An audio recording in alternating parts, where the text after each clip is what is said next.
কিন্তু তোমার জন্ম যে আছে তোমার এটা বলতে অসুবিধা কোন জায়গায়? তুমি যে বললে আমার জন্ম হয় না, তাহলে জন্ম অষ্টমী হয় কেন? শুধু কৃষ্ণের জন্মাষ্টমী না, অন্তর করেন ধারণা ভগবান শ্রীকৃষ্ণের জন্মের অষ্টমী, জন্মাষ্টমী পালন হয়, তার 15 দিন পর রাধাষ্টমী জন্ম পালন হয়।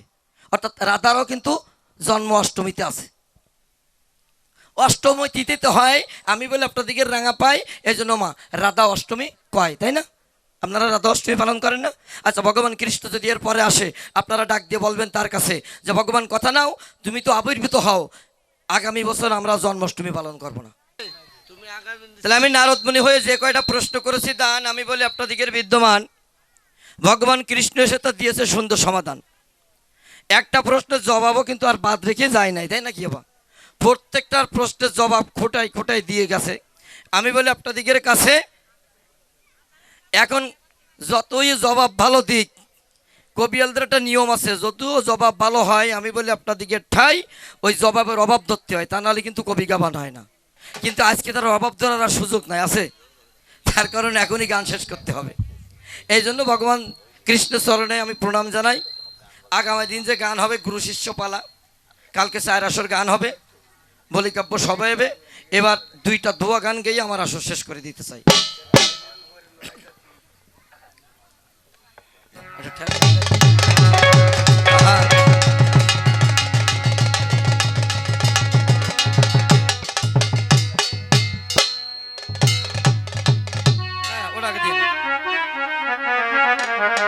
বাবা ভগবান কৃষ্ণের 16,801 বউ, অনাদি সরকার কালকে হবে, আজকে ভাঙা আসর অনাদি শুনেন না, কালকে দেবো বাবা। তাহলে ভগবান শ্রীকৃষ্ণের 16,108 বউ, তাই না? এর মধ্যে প্রধান হচ্ছে কয়জন? একজন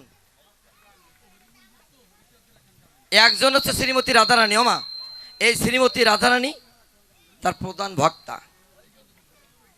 এখন শ্রীমতী রাধারানীর নিধুবনে আসার কথা বলেছে ভগবান কৃষ্ণ, যে তুমি নিধুবনে এসে আমার সঙ্গে দেখা করো, কিন্তু শ্রীমতী রাধারানী আসতে পারে নাই। কার ভয়তে? তার ননদী জটিলা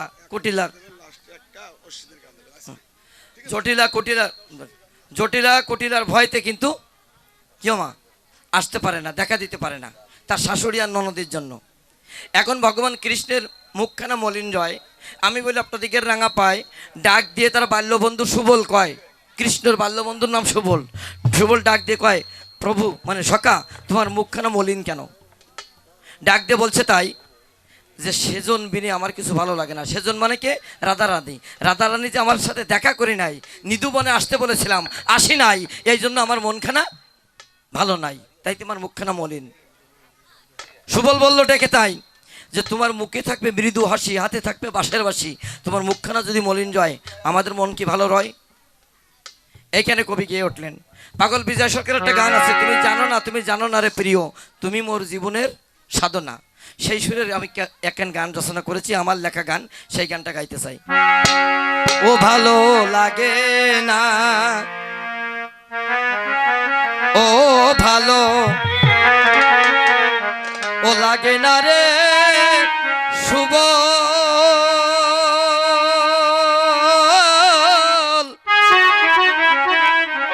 সেজন বিনে কিছু ভালো লাগে না, ভালো লাগে না, ভালো লাগে না রে শুভ,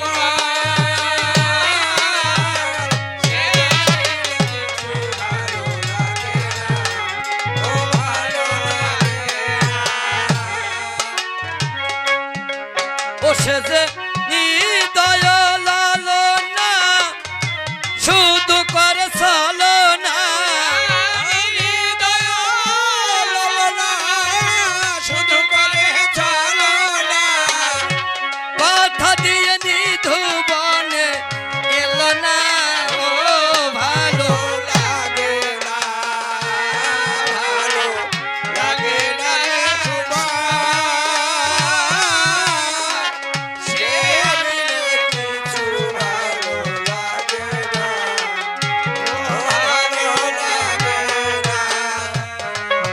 ওই না আমি হয়েছি পর, সে করে আয়ানের ঘর।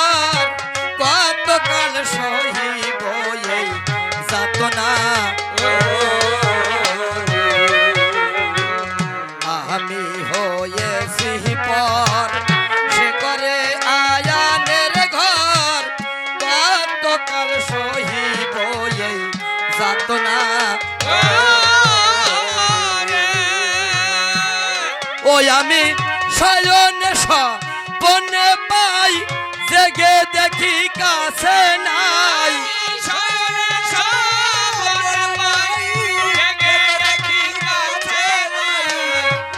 ওই আমি শয়নে স্বপনে পাই, জেগে দেখি কাছে নাই। আমার আখি দুটি তাকে ছাড়া দেখে না, ও ভালো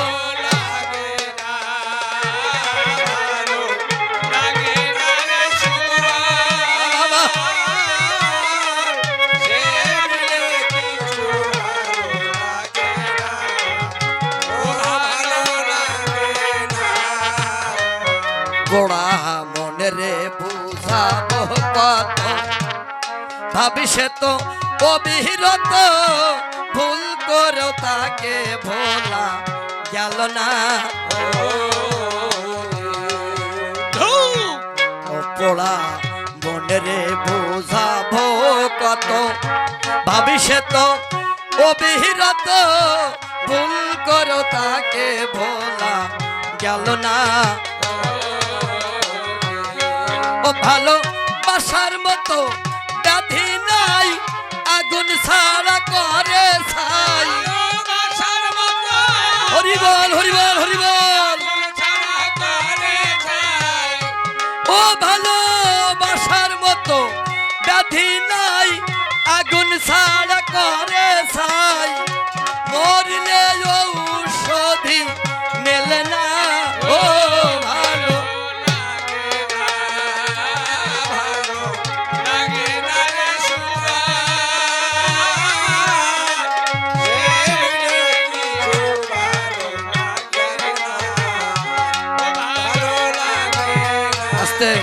দাদু ভাই।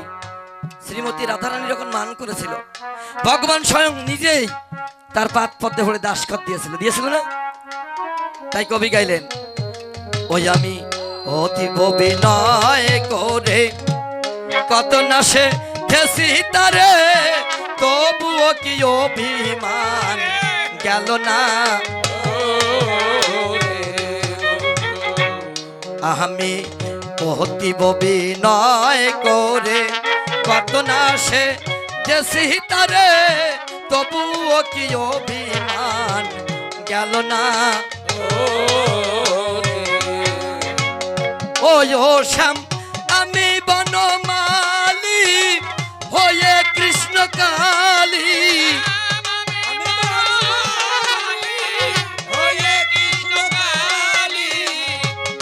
ও শ্যাম আমি বনমালী হয়ে কৃষ্ণ কালী, রাধাকে করিতে অতি আপনা, ও ভালো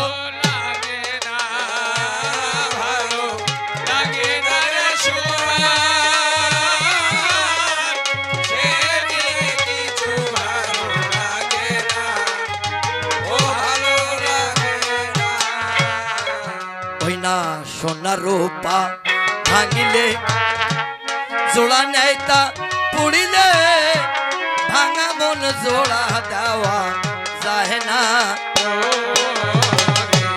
হাই রে সোনা রূপা ভাঙিলে জোড়া নেয় তা পুড়িলে, ভাঙা মন জোড়া দেওয়া যায় না।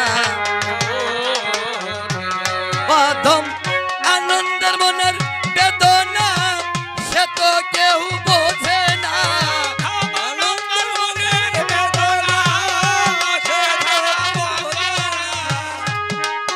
অধম আনন্দের মনের বেদনা সে তো কেউ বোঝে না। আমি ক্ষমা চাই প্রেমের নাম আর নেব না, ও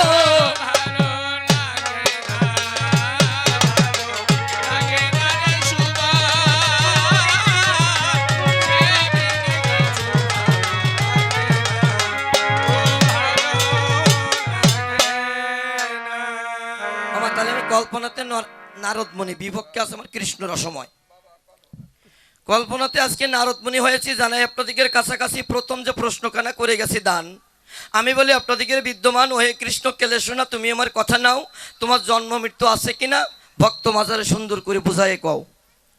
উনি ডাক দিয়ে এসে বলল, তাই আমি কৃষ্ণ ভগবান বলি তোমার বিদ্যমান, আমার জন্ম নাই, আমার মৃত্যু নাই, আমি চিরশাশ্বত সনাতন। আমার তাই না? তা তাই যদি হবে, কৃষ্ণ তুমি আমার কাছে খুলে কবে কেন তোমার জন্মাষ্টমী ভালো নাই? যেদিন কংসের কারাগারে, মানে কংস যেদিন দৈববাণী ফেলো, তাই না? কংস দৈববাণী ফেলো কি, যে দেবকীর অষ্টম গর্ভে যে জন্মগ্রহণ করবে তিনিই হবে আমার মৃত্যুর একমাত্র কারণ। যখন কংস, দুরাচারী কংস এই খবর পেল, আমি আপনাদের কাছে বলছি ভালো, আমার তখন কি করছিল, কংস কিন্তু দুইজনকে নিয়ে, দেবকী আর বসুদেবকে নিয়ে কারাগারে বন্দি করে রাখলো, যে ওদের যে সন্তান হবে ওই সন্তান কিন্তু আমার মৃত্যুর কারণ হবে। আমার যখন বন্দি করে রাখলো, আপনাদের কাছে বলছি ভালো, প্রথম যখন সন্তান হলো ওই সন্তানকে কংস নিধন করলো, যখন দ্বিতীয় সন্তান হলো নিধন করলো, তৃতীয় সন্তান হলো নিধন করলো, এভাবে প্রত্যেকটা সন্তান নিধন করতে করতে আমি বলি আপনাদিকে সাক্ষাতে সপ্তম সন্তান পর্যন্ত নিধন করা হয়ে গেছে। আমি বলি আপনাদিকের কাছে সন্তান হওয়া কিন্তু বন্ধ হয় নাই।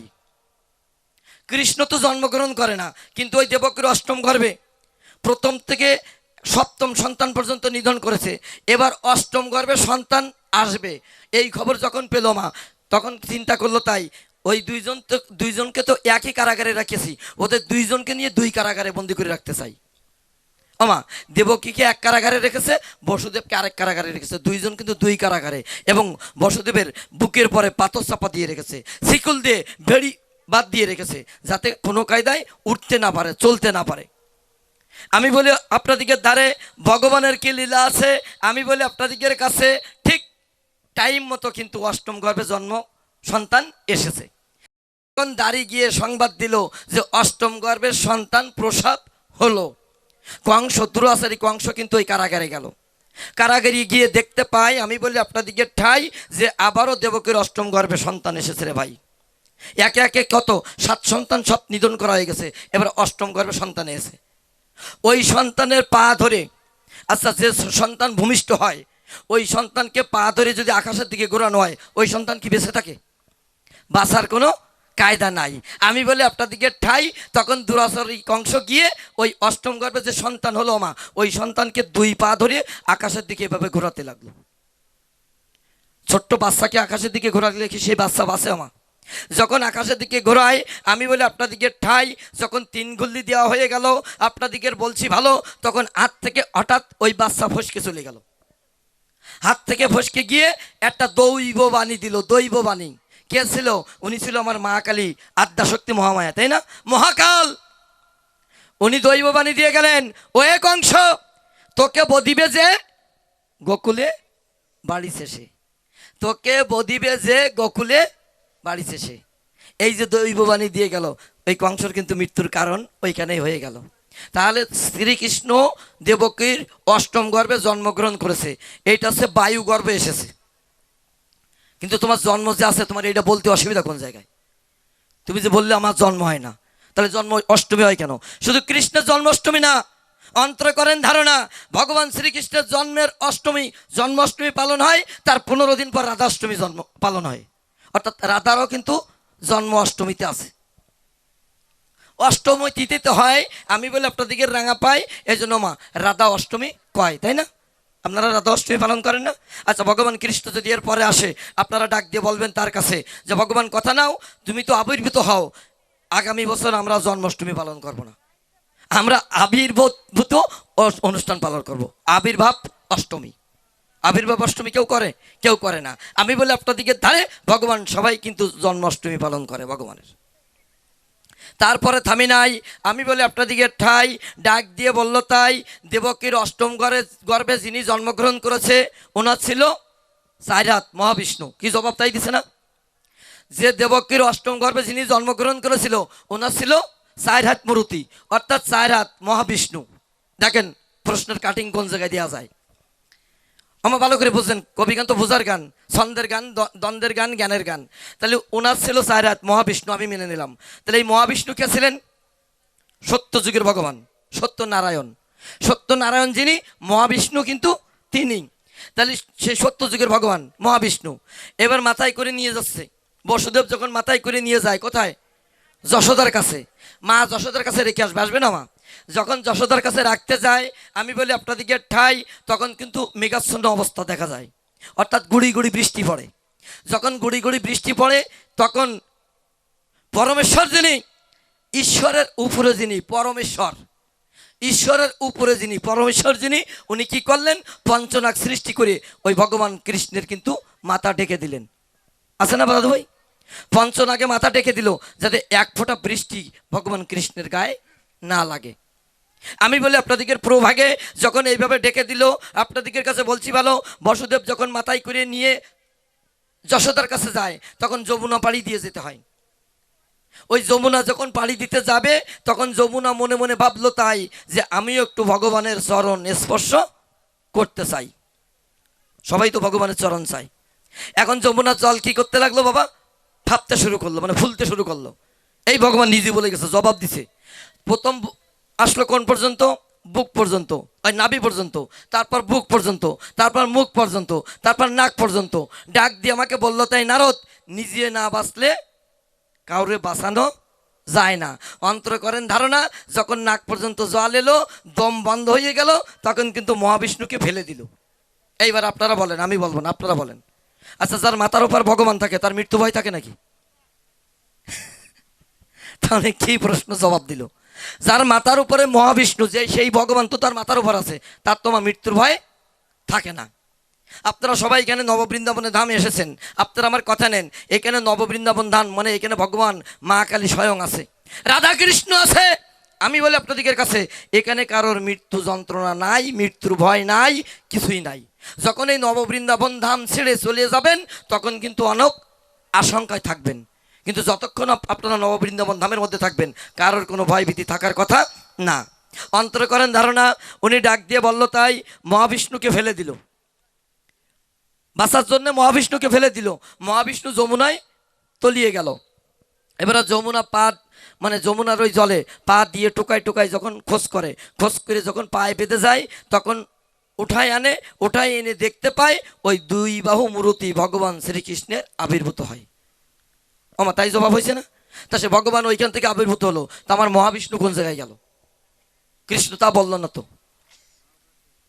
আমার মহাবিষ্ণু ওইখান থেকে কি জলের তলে তলিয়ে গেল, না তার লীলা কোথায় গেল সেটা বলবে না?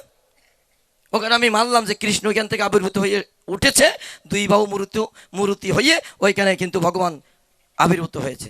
অর্থাৎ ভগবান শ্রীকৃষ্ণ নিজেই বলেছেন গীতার মধ্যে, যদা যদা হি ধর্মস্য গ্লানি ভর্বতি ভারত অভ্যুত্থানম অধর্মস্য তদাত্মানাং সৃজাম্যহম পরিত্রায়ণাং সাধুনাং বিনাশয় চ দুষ্কৃতম ধর্ম সংস্থাপন পরার্থায় সম্ভব আমি যুগে যুগে।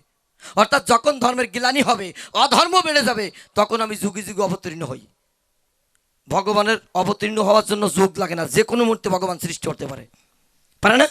হয়ে সাধুদের রক্ষা করে আর দুষ্কৃতিকারীদের উনি বিনাশ করে, ধ্বংস করে। যাই হোক, ওইদিকে যাবো না, অন্তরে করি ধারণা। সুন্দর জবাব করে গেছে। আপনারা আসরে আসেন, আর একটা দোয়া গান গেয়েই শেষ দিতে হবে, 12টা বেজে গেছে। চলে আসেন, আসরে আসেন।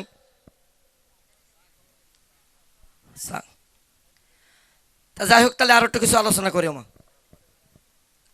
তাহলে এই হলো আমার প্রথম প্রশ্ন। দ্বিতীয় যে প্রশ্নখানা করেছি দান, আমি বলি আপনাদিকের বিদ্যমান, ওয়ে কৃষ্ণ কেলেশনা, তুমি আমার কথা নাও, তোমার ইচ্ছায় কর্ম করিয়ে আমার জীব যাবে কেন নরকপুরে? এই প্রশ্নের সঠিক জবাব দাও। ডাক দিয়ে আমাকে বলল, তাই নারদমুনি কথা নাও।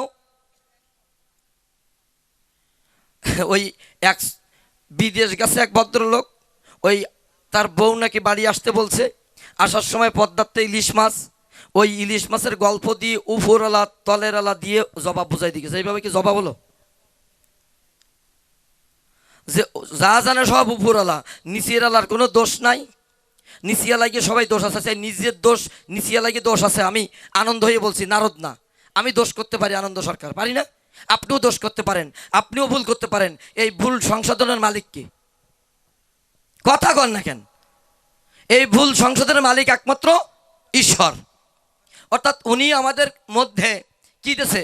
জ্ঞান দিছে, বিবেক দিছে, বৈরাগ্য দিছে, আরেকটা জিনিস দিছে, সেইটাই বলবে। সেইটা কিন্তু ভগবান জবাবে বলে যায় নাই। সেটা হচ্ছে যার যার বিবেকের বাণী। যার যার বিবেকের বাণী, এটা কিন্তু প্রত্যেক দেহের মধ্যে ভগবান নিজেই দিয়ে গেছে।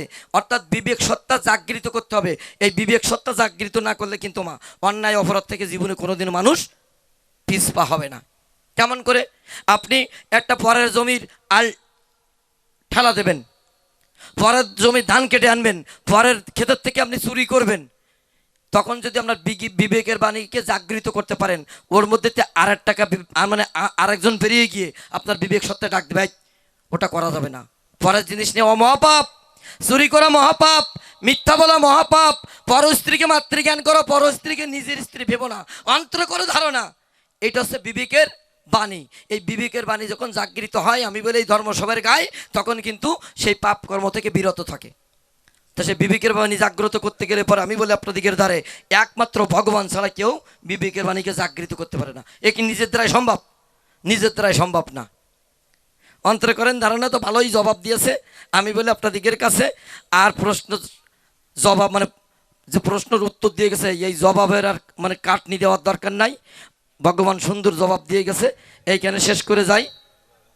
হ্যাঁ, এখানে আর একটা দোয়া গান গেয়ে আজকের মতন শেষ করি। বাবা, আপনি অশ্বিনী কর্তার গান শুনতে চেয়েছেন, কালকে শুনেন, আজকে সম্ভব হবে না। আর আজকে কৃষ্ণ নিয়ে আলোচনা, তো কালকে একটা অশ্বিনী কর্তার গান করবো।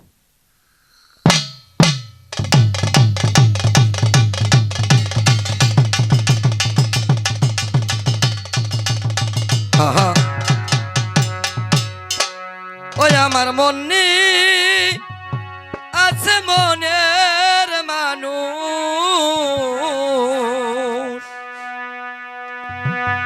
ওগো মনে আছে মনের মানুষ,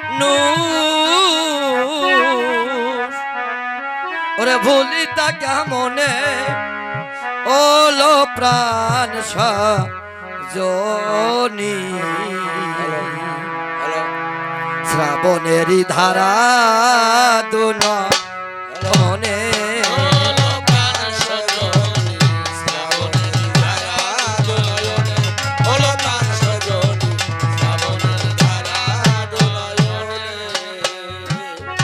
আমার মনে আছে মনের মানুষ, মনে আছে মনের মানুষ, মনে আছে মনের মানুষ, ভুলি তাকে মনে হলো প্রাণ সজনী, শ্রাবণের ধারা দুনয়নে, হলো প্রাণ সজনী, শ্রাবণের ধারা দুনয়নে। ও কেন বাসে এসেছিল মধুর ভালোবাসা, মধুর ভালোবাসা, এখন দেখি ভালোবাসা ও আগুনের বাসা, আগুনের বাসা। ওই না কেন বাসে এসেছিল মধুর ভালোবাসা, মধুর ভালোবাসা, এখন দেখি ভালোবাসা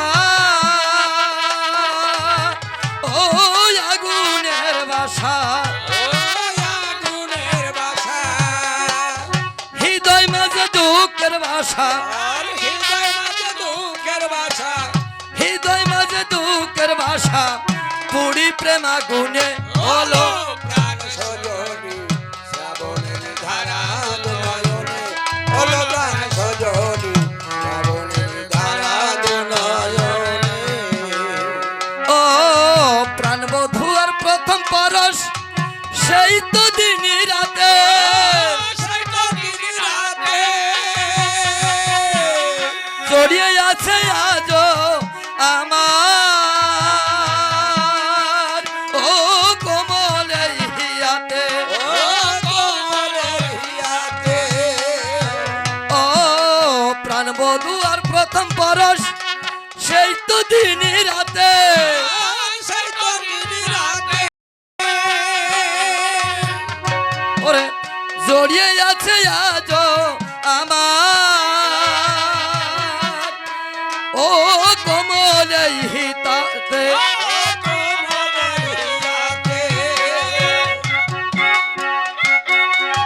মধুর মিলন দুজনাতে, মধুর মিলন দুজনাতে,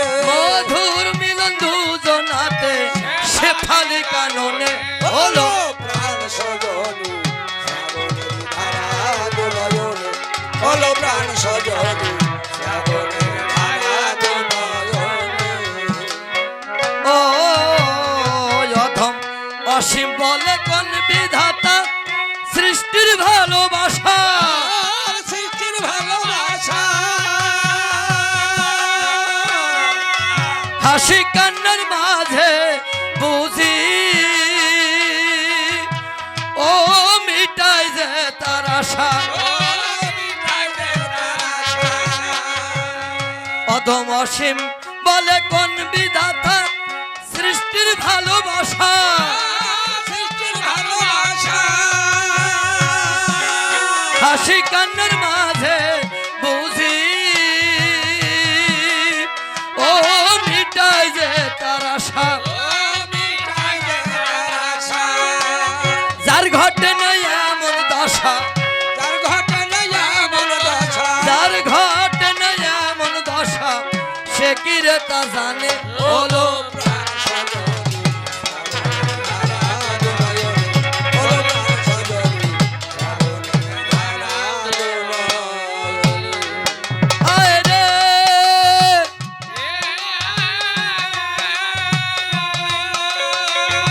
কল্পনাতে নারদ মুনি আমি বলি সবটাই বিপক্ষেতে আছে আমার ওই শ্রীকৃষ্ণ কানাই ওই না ও হে কানাই তুমি বটে আমার কথা লবে ওরে যে কয়খানা প্রশ্ন করে গেছি সঠিক জবাব দেবে ওই না আজকের মতো গান আমাদের এখানে শেষ হবে ভালো তাই অল্পে অল্পে আসর ছেড়ে যাওয়া সবাই বটে ভালো আমা আগামী দিন কিন্তু সকাল সকাল আমাদের গান শুরু হবে।